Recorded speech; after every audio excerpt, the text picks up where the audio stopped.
अस्सलाम वालेकुम दोस्तों, आई होप सब ठीक होंगे, अच्छे से होंगे। दोस्तों इस वीडियो में हम बात करने वाले हैं एक दर्दनाक हादसे के बारे में जो बारामूला द्रंगबल में पेश आया है दो मजदूरों के साथ। दोस्तों बताया जा रहा है कि ये वहां मजदूरी कर रहे थे। एक पत्थर गिरने की वजह से ये दोनों पत्थर के नीचे दब गए। जो बाकी लोग वहां पे मौजूद थे उन लोगों ने इन दोनों को तुरंत हॉस्पिटल पहुंचाया। वहां पे इन दोनों को डॉक्टरों ने मुर्दा करार दिया। दोस्तों इनके घर वालों पर क्या बीत रही होगी अभी।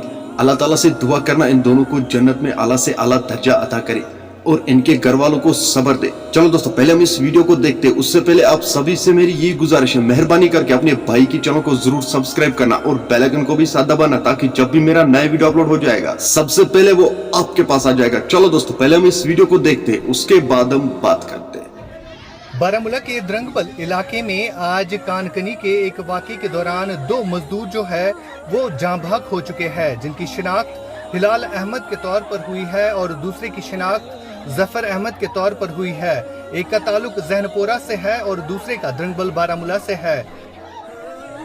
जराये से मालूम हुआ है कि दोनों शख्स मजदूरी का काम एक मकान में कर रहे थे और इस कान का नाम मलिक कान के तौर पर जाना जाता है। मुकामी लोगों के मुताबिक ये कान जो है गैर कानूनी तरीके से बारामूला में चलाई जा रही है।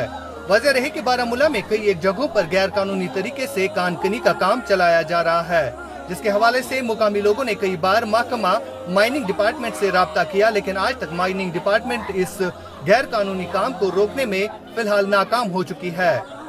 मुकामी लोगों ने मुतल्लिका महकमा और जिला के तरक्याती कमिश्नर डॉक्टर सहरिश असगर से मुतालबा किया है कि इस तरह के वाकयात को रोकने के लिए गैर कानूनी तरीके से चलाई जा रही कानों पर पाबंदी आयद। दोस्तों आपने इस वीडियो को देखा है, मेहरबानी करके इन दोनों के लिए दुआ करना, अल्लाह ताला इन्हें जन्नतुल फिरदौस अता करे। चलो दोस्तों मेरा आज का वीडियो इतना ही, मिलते हैं किसी अगले वीडियो में। तब तक के लिए अपना ख्याल रखना और अपने भाई को दुआ में याद रखना। बाकी अस्सलामु अलैकुम।